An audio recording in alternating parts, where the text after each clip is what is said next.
The couch was already made up, a blanket neatly folded, a pillow fluffed and pressed into the corner. No one asked where I wanted to sleep. I stood just inside the doorway, suitcase still in hand, coat still buttoned up to my throat. My name is Nina Cho, 31 years old, and I hadn't stepped foot in this house or spoken to my family in 8 years. But here I was, back in the 2-story beige box I used to call home, standing in the hallway where every photo on the wall featured my brother Dylan front and center. The same hallway where my voice never carried, where my achievements never made it onto the fridge. When my mother opened the door, her eyes flickered like a light bulb, trying to decide whether it should bother turning on. Nina. Her smile stretched but didn't reach her eyes. "You look older." She stepped aside. I entered. The house smelled the same, like lemon polish, overcooked onions, and something faintly stale beneath it all. There was already a buzz of conversation coming from the kitchen. No one turned around when I walked in. A couple of glances. No greetings. And then the couch. My old room, I was told, was now Dylan's home office. Of course it was. "So sorry," my mom said, as if it were a hotel booking error. "We figured you'd be fine here, just like old times. Just like old times." That phrase stuck to me like static, because I remembered the old times. I remembered the birthdays where Dylan got the cake and I got the leftover icing, the Christmas mornings where he opened 5 gifts before I even touched one, the dinners where I did the dishes and he got praised for finishing his plate. I looked at the couch. Same cushions, same sag in the middle. But I wasn't the same girl who used to curl up on it hoping someone would finally ask her what she wanted to be when she grew up. They'd called me back for Christmas, after all this time, after all the silence, and I couldn't help but wonder why now I was 8 the first time I noticed the pattern. Dylan got applause. I got silence. He brought home a B+ on a math test and there were high fives around the dinner table. I won a regional essay contest. No one mentioned it. They forgot to come to the awards ceremony. At 13, I sat in a beige office chair with my knees pulled to my chest, while Dr. Kaminsky, the school therapist, folded her hands and said plainly to my parents, "Nina isn't distant. She's lonely, and she's learning that being invisible keeps her safe." My mom smiled too tightly. "We love both our kids equally." But I watched Dylan play with the hem of his new hoodie, a brand name one he'd asked for just the week before. My winter jacket was from the clearance bin at the Korean market. 2 sizes too big, still smelling faintly of someone else. He was the golden boy. Football team co-captain, senior class vice president, prom king nominee. He got the car at 16, the framed graduation photos, the customized cake. I got a happy birthday text and leftover candles stuck into a grocery store muffin. When I got accepted into a competitive STEM summer program, I told my parents at dinner. My mom didn't even look up from her phone. My dad asked if it was free. Dylan mentioned he needed new cleats, and suddenly they were planning a trip to the sporting goods store. Still, I kept trying. For a while, I believed if I did enough, they'd see me. At 16, I got my first job fixing computers at a dusty electronics repair shop across town.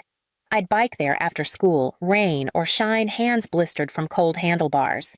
By junior year, I was building websites for local businesses, sneaking programming books into my room at night like they were contraband. When I got a full scholarship to an out-of-state tech university, I told my parents in the kitchen. My mom paused the microwave and blinked. "What are we supposed to do with your room then?" Dylan got a backyard party when his Stanford acceptance came in the mail. I moved out with 2 duffel bags and no one even asked for my address. For a while, Dylan would still text surface-level things like Happy New Year or Still Alive. It felt less like care, more like obligation. Then he stopped completely. Years later, I found out why. A friend from back home sent me a photo of Dylan giving a speech at a tech networking event. He was describing how he grew up in a hardworking family that always supported him and how his sister went a different path and lost touch. That was how he framed it. I lost touch. Not that I was shut out. Not that I stopped showing up because there was never a place set for me to begin with. I wasn't angry, just hollow. You grow used to being edited out. The silence folds itself around you like insulation. You stop raising your hand. You stop bringing news home. And eventually, you stop coming home at all.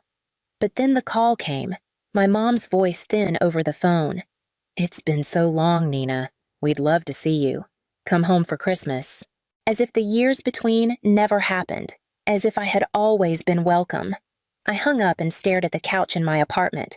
It had cost me 4 months' rent and 3 weeks of arguing with the delivery service. It had its own dents and scratches, but it was mine. I wondered if I went back, would anything have changed, or was I still just the girl meant to sleep on the couch? By Christmas Eve, the living room was a full house. My aunts, uncles, cousins, they were all there balancing paper plates and wine glasses, laughing in pockets of noise. I hovered near the hallway, feeling like a guest at someone else's party. No one really made space. They nodded, gave polite hellos. A few asked what I'd been up to. Not in the curious way, in the please don't actually tell me way. Then Dylan walked in. Sharp blazer, loud voice, holding court like always. "Everyone, this is Mia," he announced, wrapping an arm around a petite woman with glossy hair and an Instagram smile. "And," he gestured dramatically to her stomach, "your future niece or nephew applause. Cheers." My mother's eyes welled with happy tears. I stepped forward and said, "Congratulations." Dylan grinned sideways. "Thanks, sis. Still coding in basements somewhere." Some chuckles followed. I smiled faintly. Something like that. They didn't ask more. Later, while they prepped dinner, I wandered into the dining room. The table was set with name cards, gold cursive folded neatly at each place. I looked for mine. It wasn't there. I circled once, twice. Every spot was labeled, every chair accounted for, except the folding chair shoved to the far end of the table near the swinging kitchen door. No name, no cushion, no surprise. I sat. Steam drifted from the oven as my mom called out, "Dinner's ready," people began to file in. Dylan got the seat next to our father. Mia settled between 2 cousins. My Aunt Nora sat across from me and glanced at the chair. "Oh dear," she said with a nervous laugh. "I didn't know we were using that one." I smiled. Neither did I. The meal went as I expected. Dylan held attention with tales of his startup dreams and how tech disruption was just around the corner. "I just need the capital," he said, like it was a foregone conclusion. People nodded. My mom patted his hand. "We'll figure it out," she said. Then came the gifts. After dinner, someone brought out a glossy pile of boxes and bags. Names were read aloud. Wrapping paper flew. Squeals of thanks echoed. I handed mine out one by one, carefully chosen cashmere for Mom, rare tea blends for Aunt Nora, a signed first edition for Dad. No one asked how I afforded them. No one paused long enough to ask anything. And when it came time for me, my mom gasped, too loud. "Oh, Nina, we forgot laughter." "Dylan, just like when we were kids. Don't cry this time." I didn't. That night, back on the couch, I scrolled through social media, curious. I clicked into my cousin Sarah's page, the one I'd once lent money to so she could cover rent during grad school. Her family photo album was titled Christmas at Home. There were 32 pictures. Laughter, candles, Dylan and Mia glowing. I wasn't in a single one, not even the group photo I was standing in when it was taken. They had cropped me out, or maybe they never framed the shot with me in it at all. I stared at the screen, then slowly turned it off. How do you mourn something that never held you in the first place? That night, after everyone had gone to bed, I sat on the couch in the dark. No TV, no phone. Just the soft hum of the heater and the occasional rattle of wind against the window. The blanket was the same one from my teenage years, faded blue edges frayed. I pulled it over my knees and stared at the ceiling. I didn't cry. Not out of strength. Just nothing left to spill. There's a moment when you stop hoping the story will change, when you stop waiting for someone to say, "I'm sorry we made you feel small," or "You deserved better." It doesn't come. It never does. So you stop asking. I lay down on the couch, not because I had to, but because that was the space they gave me, and this time I wasn't going to fight for more. Instead, I reached for my phone and opened my camera. Took a photo of the couch blanket pillow, dim yellow light from the hallway, and posted it to my private story. No caption, no context, just the same couch, same spot, a different woman. In the morning, I was the first one up. I folded the blanket neatly, set the pillow upright. I poured myself coffee from the half-empty pot no one had touched and stood by the kitchen window as the sun cracked through the clouds. Mia came downstairs rubbing her belly. She glanced at me surprised. "You're up early." "Couldn't sleep." She nodded but said nothing. I didn't offer more. I went upstairs quietly, gathered my things from the corner of the hallway where I'd stashed my suitcase. No one had bothered to bring it in. I zipped it closed, double-checked the handle, and wheeled it back down the stairs. The house was still asleep. At the bottom, I paused. I looked at the couch one more time. The dent in the middle, the pillow leaning sideways, the blanket still holding the shape of me. I didn't leave a note. I didn't slam the door. I just walked out. Let them wake to silence. Let them wonder. Let them remember that for once I left before they could push me out. I returned that afternoon mostly out of obligation. My mom had sent a group message when I hadn't realized I'd been added back to reminding everyone about Christmas lunch. I stared at it for a full minute before replying with a single word. "Sure." When I arrived, Dylan was already there, arms spread wide like I was the one late to a performance. "Look who decided to show," he said. "The coding queen returns." I gave him a nod, took off my coat, and set it on the arm of the couch. The same one. Lunch was loud. People passed dishes without looking at who was reaching. The conversation spun around Dylan again. His startup idea had apparently evolved. Now it was an AI-driven social commerce platform. Or maybe a gamified crypto reward system. It changed depending on which relative asked. "We just need to build the MVP," he said confidently, chewing on a forkful of mashed potatoes. "The bones are solid." "How much are you needing to get started?" my dad asked. Dylan leaned back like he'd been waiting for the question. "About 200,000. Could bootstrap it, but if we want to launch right..." I choked slightly on my water. $200,000. There it was. My mother nodded slowly as if considering something noble. "Well, we'll figure something out," she said, casting a glance in my direction. "Family helps family." The room shifted. Not visibly, but I felt it. Eyes turning, heads tilting, a silence that held weight. Dylan looked at me grinning. "Honestly, Nina, with the kind of work you're doing, that's like a rounding error, right?" I set my fork down. "What kind of work are you doing?" "Dear," Aunt Nora chimed in. Still with the little websites, I smiled polite but tight. "I design enterprise-level cybersecurity infrastructure for Fortune 500 clients. Our last licensing deal brought in enough for me to buy my apartment outright." A few eyebrows raised. A cousin whispered something to her husband. Dylan whistled low. "Damn, big time." I didn't reply. My dad cleared his throat. "That's impressive. You've really done well for yourself." "I have." Another beat. "We just think my mom started that. If anyone can help Dylan right now, it's you." I looked at them. All of them. The people who used to laugh when I stayed in my room too long, who once offered me a dishwasher job as a joke, who forgot to buy me a gift less than 48 hours ago. "You want me to fund his startup?" I said. "After all this..." Dylan raised a hand like I was being dramatic. "Hey, no pressure." "But come on, Nina. This is a chance to be part of something real." I turned to my mom. "Did you ever ask what I needed when I left home? Or when I had to work 2 jobs in college just to keep a roof over my head?" Her mouth opened. Nothing came out. "You gave him everything. You gave me silence." My dad tried to interject. "That was a different time. You had money for his tuition, for his first car, for his wedding. And I got the couch." My voice didn't rise. I didn't need it to. I stood up and picked up my coat. "I'm not investing in anything, and I'm not staying for dessert." Behind me, Dylan scoffed. "You'll regret this." I turned back, looked him in the eye. "No, I won't." And I meant it. I didn't hear from them that night.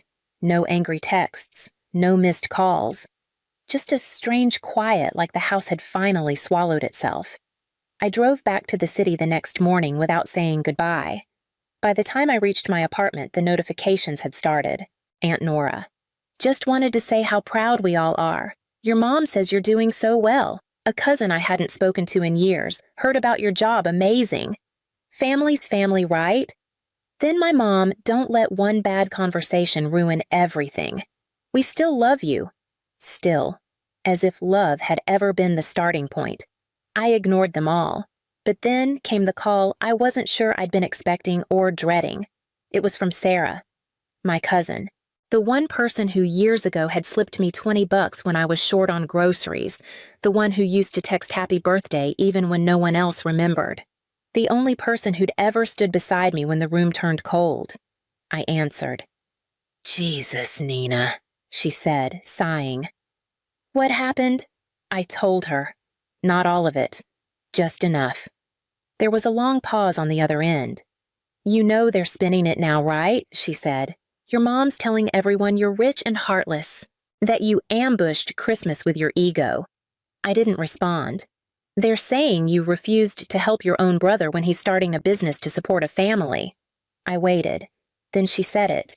"I mean, I know they've been unfair, but maybe just let this one go. I don't think anything good comes from keeping it alive." It stung more than I expected. She wasn't cruel. She wasn't wrong. But she wasn't standing with me either, not really. That's the thing I said quietly. "I didn't keep it alive. They just never stopped pretending it didn't happen." Sarah was silent for a moment, then said, "I guess I just don't want to see you get pushed out again." I swallowed. "I'm not getting pushed out." Then after a breath, I walked out. That's different. They didn't stop trying.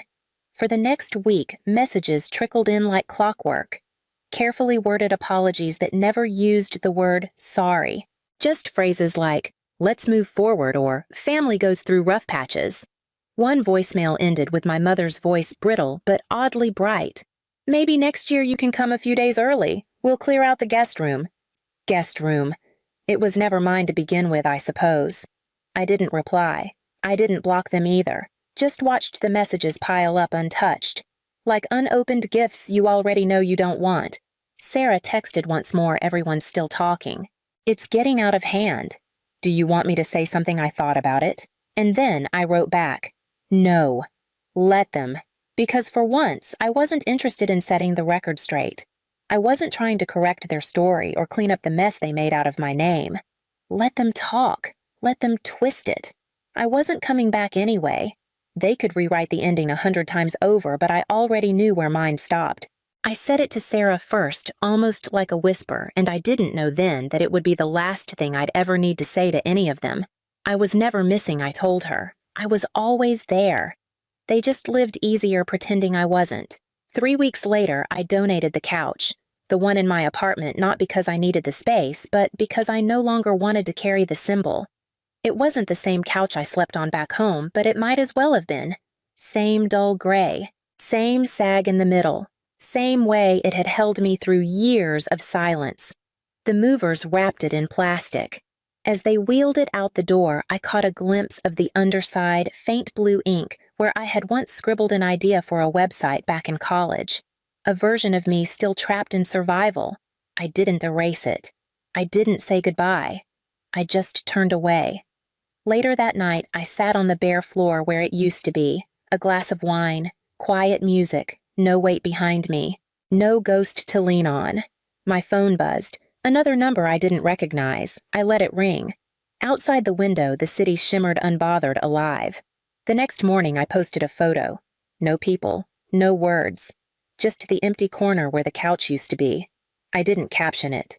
But for anyone who knew me, really knew me, it said everything. Not mine, not anymore. If they ever gave you the couch and called it a gift, you don't have to explain. Just leave a dot.